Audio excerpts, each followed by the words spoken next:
नमस्कार, आप सभी का स्वागत है यूथ अध्ययन के चैनल पे। देखिए एक बार फिर से मैं आप सभी के बीच एसपी टीजीटी कमीशन 2025 के लिए एंशियंट हिस्ट्री का एक नया विषय सिंधु घाटी की सभ्यता लेके आया हूँ। देखिए आज हम इंडस वैली सिविलाइजेशन के टॉपिक को पढ़ने वाले हैं।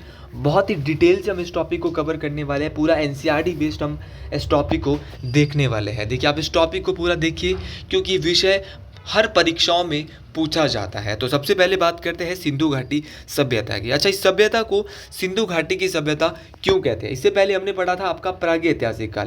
प्रागैतिहासिक ऐतिहासिक काल के बाद आया आपका आदि ऐतिहासिक काल, जिसमें सिंधु घाटी की सभ्यता वगैरह आती है। तो अगर आपने पहले वाले टॉपिक को अभी तक नहीं देखा है तो उसको आप जरूर देख लें। अच्छा, बात करें आपकी सिंधु घाटी सभ्यता की, तो सिंधु घाटी सभ्यता सिंधु नदी के तट पर मिली थी, इसीलिए इसे सिंधु घाटी सभ्यता कहा जाता है। तो ये मोस्ट इंपॉर्टेंट बात है कि जो सिंधु घाटी सभ्यता है इसको सिंधु घाटी सभ्यता क्यों कहा जाता है? तो ये सिंधु नदी के तट पर मिली, इसीलिए इसको सिंधु घाटी सभ्यता कहते हैं। लेकिन इसकी जो सबसे पहले हमें जानकारी मिली थी वो हड़प्पा की खुदाई से मिली थी, इसीलिए इसका जो सबसे उचित नाम है वो हड़प्पा सभ्यता इसको कहा जाता है। तो ये बात आपको याद रखनी है, मोस्ट इंपॉर्टेंट बात है।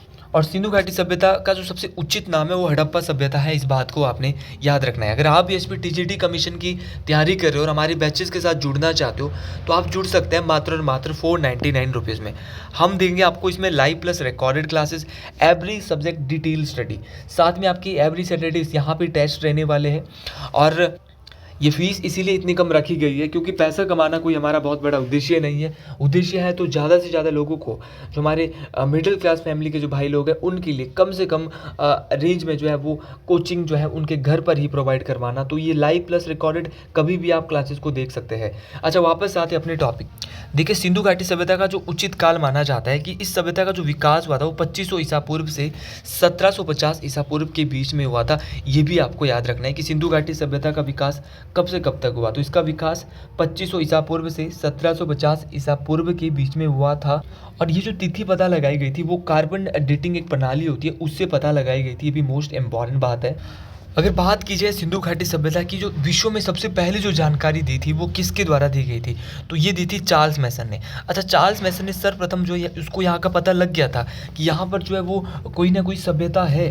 तो 1826 में सबसे पहले सिंधु घाटी इंडस वैली सिविलाइजेशन की जो सभ्यता की जो जानकारी दी थी वो किसने दी थी? तो चार्ल्स मैसन ने। ऐसी लाइनें आपको, ऐसे क्वेश्चन आपको याद रखने हैं। अच्छा, क्वेश्चन पूछने वाला क्वेश्चन आपसे क्या पूछेगा कि विश्व की पहली शहरी सभ्यता कौन सी है? तो विश्व की पहली शहरी सभ्यता सिंधु घाटी सभ्यता थी। इस बात को आपने याद रखना है, भी मोस्ट इंपॉर्टेंट बात है, परीक्षाओं में काम आने वाली बात है। क्योंकि इस समय जो है और भी बहुत सारी सभ्यता इसके समकालीन चल रही थी, लेकिन जो विश्व की सबसे पहली शहरी सभ्यता थी वो सिंधु घाटी सभ्यता थी। अच्छा, क्यों थी ये हम आगे इसी वीडियो में बात करने वाले हैं। अब चार्ल्स मैसन ने तो इसकी जानकारी दी, लेकिन उस समय जो है इसकी बात पे किसी ने उतना ध्यान नहीं दिया। लेकिन आगे जाकर क्या हुआ कि 1921 में तत्कालीन भारतीय पुरातत्व सर्वेक्षण विभाग के उस समय के महानिदेशक, तो पूछा जाता है कि 1921 में भारतीय पुरातत्व सर्वेक्षण विभाग के महानिदेशक कौन थे? तो सर जॉन मार्शल। तो सर जॉन मार्शल ने क्या किया कि राय बहादुर दयाराम साहनी को जो है वो क्या आदेश दिया था हड़प्पा की खुदाई करवाने का। तो इसने जो है वो हड़प्पा की खोज की। तो सीधा क्वेश्चन आता है कि हड़प्पा की खोज कब की गई? तो 1921 में किसके द्वारा? राय बहादुर दयाराम साहनी के द्वारा की गई थी। बहुत बार क्वेश्चन पूछा जाता है कि सिंधु घाटी सभ्यता का विस्तार कैसे कैसे है। तो अगर बात करें सिंधु घाटी सभ्यता की उत्तरी सीमा की, तो उत्तरी सीमा जो इसकी थी वो मांडा जम्मू तक थी। सीधा क्वेश्चन आता है कि सिंधु घाटी सभ्यता का उत्तरी जो पॉइंट था वो कौन सा था? तो मांडा जम्मू तक थी। और अगर पूर्वी सीमा की बात करें तो आलमगीरपुर उत्तर प्रदेश तक। दक्षिणी सीमा की बात करें तो दहमाबाद महाराष्ट्र में पड़ता है। और अगर बात करें पश्चिमी सीमा की, तो पश्चिमी सीमा थी इसकी सुतका गेंडोर बलूचिस्तान। तो याद रखना है, मोस्ट इंपॉर्टेंट बात है, उत्तरी सीमा भी पूर्वी सीमा भी। देखो भाई, उत्तर में था मांडा तक फैला हुआ सिंधु घाटी सभ्यता का विस्तार, दक्षिण में दहमदाबाद तक आपका, पूर्वी सीमा आलमगीरपुर तक, और पश्चिमी सीमा आपकी सुतका गेंडोर बलूचिस्तान तक इसकी जो थी। मतलब आपको पता होना चाहिए, नॉर्थ में मांडा तक, साउथ में आपका दहमाबाद, आपका ईस्ट में जो है वो आपका आलमगीरपुर जो यूपी में पड़ता है। और पश्चिमी सीमा जो इसकी थी वो कैसी थी? तो पश्चिमी सीमा जो इसकी थी वो थी आपकी सुतका गेंडोर बलूचिस्तान। बहुत बार ये क्वेश्चन परीक्षा में पूछा जाता है कि सिंधु घाटी सभ्यता का विस्तार कैसा है? तो ये ट्राइंगल शेप में थी। याद रखना है, ये कैसे शेप में थी? ये ट्राइंगल शेप में थी सिंधु घाटी सभ्यता, मोस्ट इंपॉर्टेंट है। तो याद रखना ये त्रिभुजाकार थी, ये भी आपको याद रखना है, मोस्ट इंपॉर्टेंट बात। तो यहाँ से हमने इसकी चारों सीमाएं देख ली, इसके दक्षिणतम, उत्तरतम, पूर्वी और पश्चिमतम, और साथ में हमने इसका विस्तार देख लिया कि किस आकार का है। अच्छा, सिंधु घाटी सभ्यता की अगर बात करें सामाजिक जीवन की, इनका जो सामाजिक जीवन था, इनके जो समाज का जो स्वरूप था वो मातृत्वात्मक था। ये जो है वो मातृ देवी की पूजा करते थे, क्योंकि कहाँ से पता चला है, तो यहाँ पे जो सिक्के पाए गए थे उनमें भी जो है वो मातृ देवी की जो है वो चित्र थे। और इनका जो समाज था वो 4 वर्गों में, ये क्वेश्चन पूछा जा सकता है, आपको डेप्थ में पता होना चाहिए कि इनका समाज कितने भागों में बटा हुआ था। तो इनका समाज 4 भागों में था, विद्वान वर्ग, योद्धा वर्ग, व्यापारी एवं शिल्पी वर्ग और श्रमिक वर्ग। तो चारों वर्ग आपको ये भी पता होने चाहिए कि इनका जो समाज है वो 4 वर्गों में बटा हुआ था। सबसे पहले विद्वान वर्ग थे, फिर योद्धा वर्ग आते थे, फिर व्यापारी और शिल्प वर्ग आते थे, फिर इनके श्रमिक वर्ग आते थे। अच्छा, अगर बात करें सिंधु घाटी सभ्यता के भोजन की, कि भोजन कैसा करते थे, तो सिंधु घाटी सभ्यता के जो लोगों का भोजन था वो शाकाहारी और मांसाहारी दोनों टाइप का था। तो याद रखना, ये शाकाहारी भी थे, मांसाहारी भी थे, दोनों प्रकार के थे। मोस्ट इंपॉर्टेंट बात है। अगली बात है कि इनकी जो शवाधान प्रणाली थी, मतलब कि जब व्यक्ति मर जाता था उसके बाद इनकी शवाधान की प्रणाली थी, वो 3 प्रकार से ये अपने शवों का अंतिम संस्कार करते थे। इस बात को भी आपने याद रखना है। अच्छा, कैसे कैसे करते थे, तो सबसे पहले था पूर्ण शवाधान, इसको मृतकों को कब्र में दफनाने की परंपरा। तो सिंधु घाटी सभ्यता में पूर्ण शवाधान की प्रक्रिया क्या थी, तो पूर्ण शवाधान की प्रक्रिया थी कि मृतकों को कब्र में दफना कर जो है वो दफना दिया जाता था। और उसके बाद दूसरा था इनका आंशिक शवा। अगर बात करें आंशिक शवाधान की, सर आंशिक शवाधान में क्या था, तो मृतक के शरीर को जंगल में रख देना और जब पशु पक्षी उसके मांस को खा लेते थे तो हड्डियों को दफना देना। मतलब कि क्या होता था यहाँ पे कि पशु पक्षियों को जंगल में रख दिया जाता था और जंगल में रखने के बाद जब तक पशु पक्षी उसके मांस को नोच लेते थे उसके बाद उसकी हड्डियों को दफना देते। तो ये बहुत ही ज़्यादा एक, मैं कहूँगा तो ये बहुत ही दयनीय था। मरने के बाद भी यहाँ पर ऐसे पशु पक्षी नोचते थे और उसकी हड्डियों को जो है बाद में दफनाते थे। तो बहुत बुरी परंपरा थी शवाधान की। और तीसरा जो आज की डेट में दाह संस्कार, मृतक को जलाने की परंपरा जो है ये उस समय होती थी, जिसको आप दाह संस्कार के नाम से जानते हैं। ये भी मोस्ट इम्पॉर्टेंट है। अगला था सिंधु घाटी सभ्यता का नगर नियोजन। नगर नियोजन बहुत इम्पॉर्टेंट है कि सिंधु घाटी सभ्यता के, मैंने बोला कि विश्व की पहली शहरी सभ्यता क्यों इसको कहा गया, तो सिंधु घाटी सभ्यता के नगर विश्व के प्राचीनतम सुनियोजित नगर थे, क्योंकि हड़प्पा और मोहनजोदड़ो में मकानों के निर्माण में सामान्यतः पक्की ईंटों का प्रयोग किया गया था। तो हड़प्पा या सिंधु घाटी सभ्यता के किन स्थानों पे पक्की ईंटों का प्रयोग किया गया था, तो पक्की ईंटों का प्रयोग सिंधु घाटी सभ्यता के मकानों के लिए हड़प्पा और मोहनजोदड़ो में किया गया था। और ये सुनियोजित नगर थे क्योंकि यहाँ पर जो है पूरे नगरों के बाद, शहरों के बाद दुर्ग होते थे। दुर्ग रहित नहीं होते थे, पूरे शहरों के बाद दुर्ग भी होते थे, बाउंड्री वगैरह होती थी। तो सिंधु घाटी सभ्यता एक शहरी टाइप सभ्यता थी, नालियाँ बनी होती थी।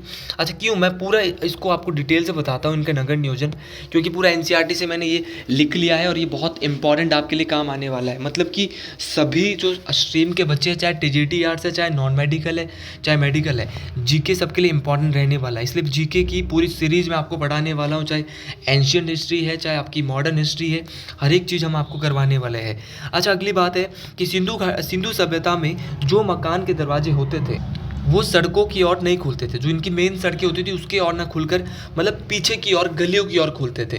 तो ये भी आपको याद रखना है कि जो सिंधु घाटी सभ्यता के जो मकान के दरवाजे वो मुख्य की ओर ना खुलकर, सड़कों की ओर ना खुलकर कहाँ खुलते थे, गलियों की ओर। तो ये कथन आपको सारे के सारे याद रखने हैं। अगला कथन है कि सिंधु घाटी सभ्यता में सर्वाधिक जो चौड़ी सड़क हमें मिली है वो मोहनजोदड़ो से मिली है। तो याद रखना कि सबसे ज़्यादा जो चौड़ी सड़क हमें मिली है सिंधु घाटी सभ्यता से, देखो एंशियंट हिस्ट्री को समझाना थोड़ा मुश्किल है, लेकिन अगर समझ गए तो बहुत आसान भी है। तो सबसे चौड़ी सड़क हमें कहाँ से मिली है, मोहनजोदड़ो से प्राप्त हुई है। और इस सड़क की जो चौड़ाई थी वो 10 मीटर, कितनी थी, 10 मीटर के आसपास थी। और दूसरा अगर बात करें, सामान्यतः मकानों में 4-5 कमरे सिंधु घाटी सभ्यता के उस समय उस दौरान होते थे। मकान में देखो आंगन होता था, रसोई घर होता था, स्नानागार होता था, कुएं होते थे, कुछ बड़े बड़े घरों में शौचालय भी होते थे। तो जो आज की डेट में आप देख रहे हैं ये सिंधु घाटी सभ्यता की ही देन है।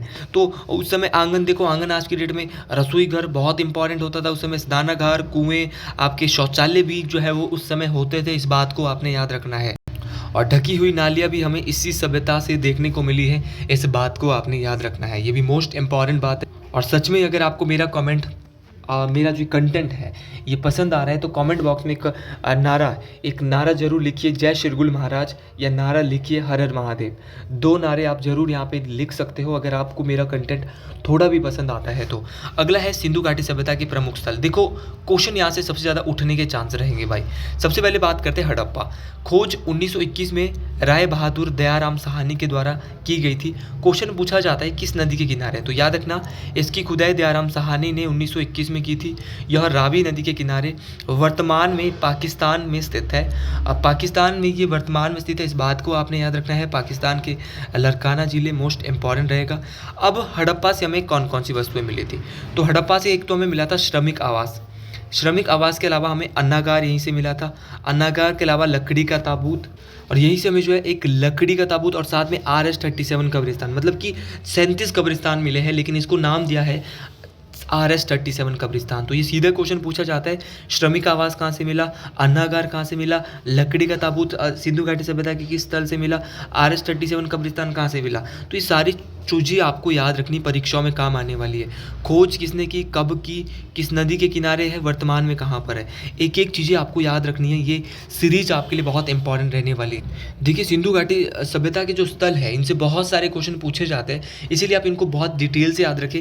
अगला है मोहनजोदड़ो। देखो मोहनजोदड़ो जो है वो मोहनजोदड़ो सभ्यता का जो खोज हुई थी वो 1922 में किसने की थी, राखल दास बनर्जी जी के द्वारा की गई थी। तो राखल दास बनर्जी ने सबसे पहले जो है वो खोज की थी किसकी, आपकी मोहनजोदड़ो की। कब की थी सर, 1922 में। अच्छा, हड़प्पा आपका रावी नदी के किनारे है, लेकिन मोहनजोदड़ो किस नदी के किनारे है, तो मोहनजोदड़ो सिंधु नदी के तट पर पाकिस्तान के सिंध प्रांत में लरकाना जिले में है। तो लरकाना जिले में आपका मोहनजोदड़ो याद रखना है। जिला भी एक बार पूछा गया, NTPC का एक एग्जाम हुआ था वहाँ पर पूछा था। तो लरकाना जिला जो है वहीं पर है आपका क्या, पाकिस्तान के सिंध प्रांत में मोहनजोदड़ो याद रखना है। अच्छा, क्वेश्चन पूछने वाला क्वेश्चन आपसे भी पूछ सकता है कि मोहनजोदड़ो का अर्थ क्या होता है, मतलब क्या होता है मोहनजोदड़ो का। तो मोहनजोदड़ो का अर्थ होता है मृतकों का टीला। अब देखते हैं मोहनजोदड़ो से मिली वस्तुएं। देखो श्रमिक आवास तो हमें मिला था हड़प्पा से, लेकिन अगर बात करें आपके पुरोहित आवास की, तो पुरोहित आवास जो हमें मिला है वो मिला है आपका कहाँ से, तो पुरोहित आवास हमें मिला है आपका मोहनजोदड़ो से। इसके अलावा एक अन्नागार मिला है, साथ में विशाल स्नानागृह, बहुत बार पूछा गया विशाल स्नानागृह कहाँ से मिला है, तो ये मोहनजोदड़ो से मिला है। घर में कुआं भी यहीं से मिला है। आदि शिव की मूर्ति भी यहीं से मिली है। कांसे की बनी नर्तकी की मूर्ति, ये क्वेश्चन तो बहुत बार पूछ लिया गया है, स्टामा कर ले। कांसे की बनी नर्तकी की मूर्ति कहाँ से मिली है, तो बोलेंगे मोहनजोदड़ो से मिली है कांसे की बनी नर्तकी की मूर्ति। इसके अलावा अगर बात करें सबसे चौड़ी सड़क 10 मीटर, बता चुका हूँ थोड़ी देर पहले, मोहनजोदड़ो से ही मिली है सबसे चौड़ी सड़क। तो सिंधु घाटी सभ्यता की जो सबसे चौड़ी सड़क हमें देखने को मिली है वो भी कहाँ से मिली है, मोहनजोदड़ो से देखने को मिली है। अगला है हमारा चनूदड़ो। अगर चनूदड़ो की बात करें तो इसकी खुदाई गोपाल मंजूदार ने की थी। देखिए इसकी खुदाई गोपाल मंजूदार के द्वारा की गई थी। और वर्तमान में देखो मोहनजोदड़ो भी सिंधु नदी के किनारे है और चनूदड़ो भी जो है वो किस नदी के किनारे है, सिंधु नदी के किनारे। और वर्तमान में ये कहाँ पड़ता है, ये भी पाकिस्तान में स्थित है। लिखिए जो सबसे इंपॉर्टेंट जो यहाँ पे बात आपको नोट करनी है कि ऐसा शहर है जो कि दुर्ग रहित है। तो चनूदड़ो एक ऐसा शहर है जो कि दुर्ग रहित है, मतलब कि ये औद्योगिक शहर है। देखिए दुर्ग रहित का जो मतलब है वो क्या है, देखिए सिंधु घाटी सभ्यता के जितने भी स्थल थे उसके बाहर एक बाउंड्री होती थी, लेकिन जो आपका ताकि इसके आक्रमण जो है वो न इन शहरों पे हो सके। लेकिन जो आपका चनूदड़ो था ये सिंधु घाटी सभ्यता का एक ऐसा स्थल था जो कि दुर्ग रहित था, जहाँ पर दुर्ग नहीं था, क्योंकि यह एक औद्योगिक शहर था। तो ये क्वेश्चन आपको याद रखना है कि सिंधु घाटी सभ्यता का ऐसा कौन सा स्थल था जो कि दुर्ग रहित था, जहाँ पर जो कि एक औद्योगिक शहर था, तो वो था आपका चनूदड़ो। अच्छा, यहाँ से हमें क्या क्या मिला था, तो यहाँ से हमें लिपस्टिक मिला था, शीशा मिला था, आपके मनके और गुड़िया मिली थी, कुत्ते और बिल्ली के पैरों के निशान। तो ये बहुत बार पूछा है कि सिंधु घाटी सभ्यता के किस स्थल से हमें लिपस्टिक देखने को मिला है, किस जगह से हमें शीशा मिला है, किस जगह से हमें मनके और गुड़िया मिली है, कुत्ते और बिल्ली के पैरों के निशान हमें कहाँ से मिले हैं। तो ये आपको याद रखना, ये मोस्ट इंपॉर्टेंट बात है। अगला क्वेश्चन है रोपड़। अच्छा, रोपड़ की बात करें तो रोपड़ से हमें क्या क्या मिला, अभी तक हमने देख लिया हड़प्पा, मोहनजोदड़ो और चनूदड़ो। रोपड़ की बात करें तो इसकी खुदाई जो है वो यज्ञदत्त शर्मा के द्वारा की गई थी। और वर्तमान जो रोपड़ है वो पंजाब में है। और पंजाब में किस नदी के किनारे है, सतलुज नदी के किनारे। किस नदी के किनारे, सतलुज नदी के किनारे है। खुदाई यज्ञदत्त शर्मा ने की थी, पंजाब में ये पड़ता है। अच्छा, यहाँ से हमें क्या क्या मिला है? तो यहाँ पर हमें मानव के साथ कुत्ते को दफनाए जाने के अवशेष। तो सिंधु घाटी सभ्यता का ऐसा स्थल जहाँ पर मनुष्य के साथ कुत्ते को दफनाए जाने के प्रमाण मिले हैं, तो वो आपका रोपड़ है, मोस्ट इम्पॉर्टेंट है। और अगर बात करें नवपाषाण काल में भी हमने ऐसी चीज़ें देखी थी जो हम पिछली वीडियो में पढ़ चुके हैं कि नवपाषाण काल में हमें ऐसे शव बुर्ज होम में मिले थे जहाँ पर मनुष्य के साथ कुत्ते को दफनाए जाने के जो है वो अवशेष प्राप्त हुए हैं। तो ये कहाँ पे है? तो ये रोपड़ से हमें प्राप्त हुए, जो कि पंजाब में पड़ता है। किस नदी के किनारे है? सतलुज नदी के किनारे है। खोज किसने की है? यज्ञदत्त शर्मा ने की है। अगला क्वेश्चन देखिए, अगला हमारा जो स्थल था वो था आपका कालीबंगा। कालीबंगा, इसको कालीबंगन भी कहा जाता है। कालीबंगन का जो अर्थ होता है वो होता है काले रंग की चूड़ियाँ या काली मिट्टी की चूड़ियाँ। देखिए, इसकी जो खुदाई है वो बीके थापड़ और बीबे लाल, तो बीके थापड़ और बीबी लाल के द्वारा कालीबंगन की खुदाई की गई थी। वर्तमान में ये राजस्थान में किस नदी के किनारे है? बहुत बार ये क्वेश्चन कई परीक्षाओं में पूछ लिया गया है कि कालीबंगन किस नदी के किनारे है। तो याद रखना है, यह घग्गर नदी। कौन सी नदी? घग्गर नदी के किनारे है। और अगर आप नोट्स नहीं बना रहे हो तो फिर आपको बड़ी दिक्कत आने वाली है, क्योंकि इन चीज़ों के आप नोट्स ज़रूर बनाइए, ये मोस्ट इंपॉर्टेंट है। इनके नोट्स बनाएंगे तो ये चीज़ें आपको क्लियर होने वाली है, क्योंकि ये चीज़ें तभी आपको क्लियर होगी जब आप इनके नोट्स बनाओगे। तो देखिए, आज कल और परसों में 3 दिन जो है वो वीडियो जो है वो एक दिन में एक ही वीडियो डालूंगा, तो आप ज़रूर इनको देखें, क्योंकि अभी भी मैं ऑन द वे वीडियो बना रहा हूँ, क्योंकि ये मोस्ट इम्पॉर्टेंट वीडियो आपकी रहने वाली है। तो आप इन वीडियोस को ज़्यादा से ज़्यादा देखिए और ज़्यादा से ज़्यादा लोगों तक शेयर कीजिएगा अगर आपको कंटेंट पसंद आ रहा है, क्योंकि हम जा रहे हैं अभी एक चूड़धार। तो अगर आप भी चूड़धार चोटी के बारे में अगर मैं आपको बताऊं, इसकी ऊंचाई 36 से 39 मीटर है।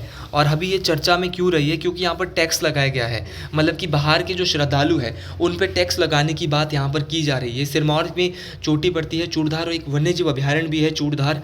अच्छा, वापस आते अपने टॉपिक में कि यहाँ से हमें क्या क्या मिला था। तो यहाँ से हमें निम्न वस्तुएं मिली थी। एक तो हमें हल से जुते हुए खेत के निशान। तो हल से जुते हुए खेत के निशान हमें कहाँ से मिले थे? वो भी यहीं से मिले थे, कालीबंगा से। अलंकृत ईंट भी हमें यहीं से देखने को मिली थी। आपकी हवन कुंड भी आपको कालीबंगा से देखने को मिला था। सीधा क्वेश्चन आ सकता है कि अलंकृत ईंट का सिंधु घाटी सभ्यता के किस स्थान से मिली है? हल से जुते हुए खेत के निशान कहाँ से मिले हैं? हवन कुंड कहाँ से मिला है? आपकी चूड़ियाँ कहाँ से मिली है? तो ये सारी की सारी चीज़ें कहाँ से मिली है? कालीबंगा। गलती करने की गुंजाइश ना के बराबर होनी चाहिए। अगला स्थल था हमारा सुरकोटदा। अगर बात करें सुरकोटदा की, तो इसका जो उत्खनन है, इसकी जो खोज है वो किसने करवाई थी? जगतपति जोशी ने इसकी खोज करवाई थी। और वर्तमान में जो ये सुरकोटदा पड़ता है ना, वो गुजरात में पड़ता है। सबसे ज़्यादा जो यहाँ से क्वेश्चन पूछे जाते हैं वो पूछे जाते हैं कि हमें यहाँ से क्या मिला था। तो हमें मिली थी यहाँ से घोड़े की हड्डियाँ, घोड़े के अवशेष। तो घोड़े की हड्डियाँ हमें कहाँ से मिली है? ये सुरकोटदा से मिली है। और वर्तमान में जो सुरकोटदा है वो गुजरात में है। ये भी मोस्ट इम्पॉर्टेंट है, परीक्षाओं में पूछा जाता है। अगला आपका बहुत महत्वपूर्ण है, अगला है आपका लोथल। लोथल सभ्यता का जो उत्खनन किया था, लोथल जो है वो सिंधु घाटी सभ्यता का एक मुख्य स्थल था। इसकी जो खोज की थी वो S.R. राव, किसके द्वारा? तो याद रखना, S.R. राव ने इसकी खोज की थी। और ये किस नदी के किनारे है? तो ये भोगवा नदी के किनारे, अहमदाबाद। यहाँ पे अहमदाबाद थोड़ा सा ठीक कर ले, अहमदाबाद गुजरात में लोथल पड़ता है। ये भी मोस्ट इम्पॉर्टेंट बात है। यहाँ से जो हमें वस्तुएं मिली थी, यहाँ से हमें सिंधु घाटी सभ्यता का बंदरगाह। तो सीधा क्वेश्चन आता है, आपसे परीक्षाओं में पूछा जाता है कि सिंधु घाटी सभ्यता का जो बंदरगाह है वो कहाँ से मिला है? तो सिंधु घाटी सभ्यता का बंदरगाह जो हमें मिला है, पोर्ट जो मिला है, वो लोथल से मिला है। और यहाँ पर ही जो मैं बता रहा था कि घर के दरवाजे सड़कों की ओर न खुलकर गलियों की ओर खुलते थे। मुख्य द्वार जो इनके होते थे वो सड़कों की ओर, मुख्य सड़कों की ओर न खुलकर गलियों की ओर खुलते थे। तो ये किस ये भी हमने जो है वो कहाँ से लिया है? लोथल से ही मिला है। अच्छा, कई बार क्वेश्चन आता है कि सिंधु घाटी सभ्यता के पतन का स्थल कौन सा है? तो सिंधु घाटी सभ्यता के पतन का जो स्थल है वो आपका लोथल है। इस बात को आपने याद रखना है। अगला लिखेंगे कि सिंधु घाटी सभ्यता को अन्य महत्वपूर्ण तथ्य जो इस टॉपिक में कवर नहीं हो पाए। देखिए, सिंधु घाटी सभ्यता को बहुत बार परीक्षाओं में देखो हड़प्पा सभ्यता क्यों कहा जाता है? क्योंकि इसकी खोजा गया जो पहला शहर था वो हड़प्पा था। इसको सैंधव सभ्यता भी कहा जाता है और इसी को कांस्य युगीन सभ्यता भी कहा जाता है। तो सीधा क्वेश्चन आता है कि कांस्य युगीन सभ्यता के नाम से किस सभ्यता को जाना जाता है, या सैंधव सभ्यता किस सभ्यता को कहते हैं? तो ये तीनों एक ही नाम है, एक ही सभ्यता के नाम है तीनों के तीनों। इसके अलावा आपका अगला है कि सिंधु घाटी सभ्यता की जो लिपि है वो भाव चित्रात्मक थी। मतलब कि इसको दाएं से बाएं लिखी जाती थी, लेकिन अभी तक इसको कोई भी पढ़ नहीं पाया है। तो सिंधु घाटी सभ्यता की लिपि कैसी थी, ये मोस्ट इंपॉर्टेंट क्वेश्चन है। तो इनकी जो लिपि है वो भाव चित्रात्मक थी, इस बात को आपने याद रखना है। अच्छा, बात करें जो सैंधववासी थे वो विश्व में कपास के प्रथम उत्पादक थे। किसके प्रथम उत्पादक थे? कपास के प्रथम उत्पादक थे, इस बात को आपने याद रखना है। तो सैंधववासी विश्व में कपास के प्रथम उत्पादक थे, इसीलिए यूनानियों को कपास का नाम सिंडोन रखा। अब यूनानियों ने जो है कपास को क्या नाम दिया?